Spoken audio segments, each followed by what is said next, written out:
sommes sur le salon du handicap et des achats responsables avec Sandrine Delebne de la Société Générale. Bonjour. Bonjour Sandrine. Le handicap semble encore être un sujet tabou en entreprise. Qu'est-ce que vous en pensez ? Alors je dirais pas que c'est un sujet tabou, je dirais que c'est un sujet qui est mal connu. C'est vrai qu'on a encore beaucoup de biais sur la thématique du handicap. Maintenant, il y a beaucoup de sensibilisations qui sont faites. Pour autant, il faut poursuivre le sujet de la sensibilisation, ne jamais s'arrêter, parce que 80% des handicaps sont invisibles. Donc c'est un vrai sujet. La Société Générale a une vision internationale, en tout cas européenne, du modèle en matière d'intégration et du handicap en entreprise. Est-ce qu'on a des exemples à suivre à l'étranger et comment se situe la France par rapport à l'étranger ?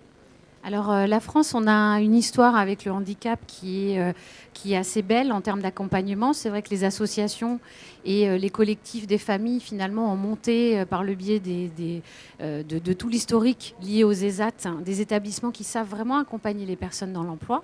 Donc ça, c'est quelque chose qu'on sait très bien faire. Pour autant, je dirais qu'on a beaucoup de leçons à apprendre des systèmes anglo-saxons qui, finalement, ont mis sur le banc de l'école les élèves en situation de handicap avec les élèves qui avaient moins de soucis de santé. Et finalement, dans l'entreprise, ils n'ont pas eu besoin de quotas pour intégrer plus de personnes en situation de handicap.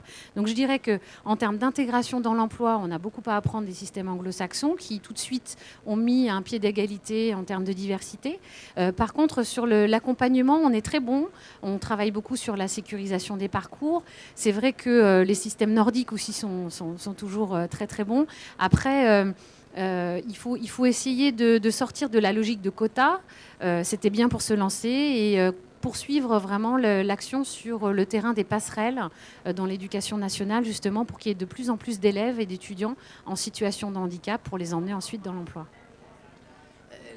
Aujourd'hui, la Société Générale est déjà très présente, très active dans l'emploi de personnes en situation de handicap. Mais quelles sont les prochaines grandes actions que la société va mettre en place ?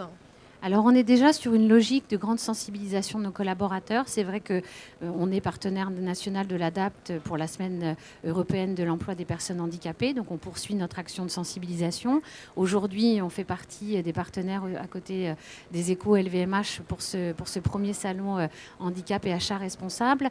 On a aussi des campagnes de travaux aussi avec nos managers pour donneurs d'ordre, notamment dans le secteur de l'informatique, puisqu'en fait, on lance beaucoup de sujets en co-traitance avec le secteur adapté et protégé et nos ESN de premier rang pour offrir des services informatiques de pointe à nos managers. Donc ça, c'est des campagnes de sensibilisation en interne. On rencontre les donneurs d'ordre, on parle du handicap, on parle de la co-traitance pour essayer de faire un maximum de contrats ensuite sur ce secteur. Donc c'est comme ça que vous arrivez à sensibiliser vos collaborateurs des achats responsables pour les achats responsables ? Alors, on a de la chance d'avoir une direction des achats en fait, qui est extrêmement active, notamment sur tout le segment RSE, et qui nous accompagne et avec qui on travaille en binôme, justement pour essayer de définir finalement quelles sont les prestations à valeur ajoutée et qui sont plutôt montantes dans l'entreprise. C'est vrai que traditionnellement, on avait plutôt l'habitude de travailler sur des prestations telles que le courrier ou le recyclage, par exemple. On est beaucoup sur la D3E, recyclage de tout ce qui est matériel informatique, et c'est des segments qui existent chez nous. Pour autant, il y a des métiers qui disparaissent. C'est vrai que le courrier, finalement, c'est des prestations qui vont progressivement diminuer. Il fallait essayer de se diversifier. Et puis après, il y a vraiment une forme d'agilité à travailler avec le secteur adapté et protégé. Et donc, du coup, on est tout le temps en innovation et en créativité pour essayer de définir des nouvelles prestations que pourrait offrir le secteur, en fait, à Société Générale. Parce que le secteur, effectivement, a évolué dans les services qu'il proposait. Alors non seulement il évolue, mais il accompagne les clients vraiment de manière sur mesure. C'est vrai qu'une entreprise adaptée, logiquement, on pense qu'on ne peut pas lui confier certains types de prestations parce que les contrats sont trop gros et qu'il ne faudrait pas leur faire prendre trop de risques. Mais en même temps, lorsqu'on maîtrise le périmètre qu'on leur confie, ils peuvent vraiment nous accompagner sur des sujets auxquels on n'aurait pas pensé, puisque en fait, ce sont des entreprises très agiles, finalement de taille un peu plus réduite que nos fournisseurs classiques. Et on crée ensemble des prestations et on essaye d'évoluer ensemble. Et finalement, au-delà du secteur adapté et protégé, ce qu'il faut créer, c'est une relation partenariale durable avec des fournisseurs. On est au terme presque de cette première édition du salon. Quel bilan vous pouvez déjà en tirer? Alors déjà, une grande satisfaction parce que c'est un vrai bonheur de voir finalement les stands dressés, les équipes tourner, les intervenants parler, de le voir en vrai depuis avant l'été. Qu'on travaille tous sur le sujet, c'est bien de le voir.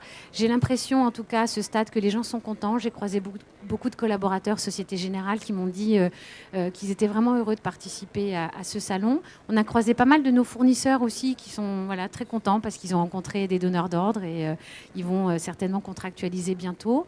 Ça donne envie de recommencer. Ça donne envie aussi d'avoir peut-être une seconde édition qui durerait peut-être sur 2 jours avec une ouverture sur le grand public, pourquoi pas. Parce que c'est vrai qu'il ne faut pas oublier les personnes en situation de handicap elles-mêmes et peut-être qu'on pourrait adjoindre un forum de recrutement, pourquoi pas. Ça donne des idées en tout cas. Très bien, merci beaucoup. Merci à vous.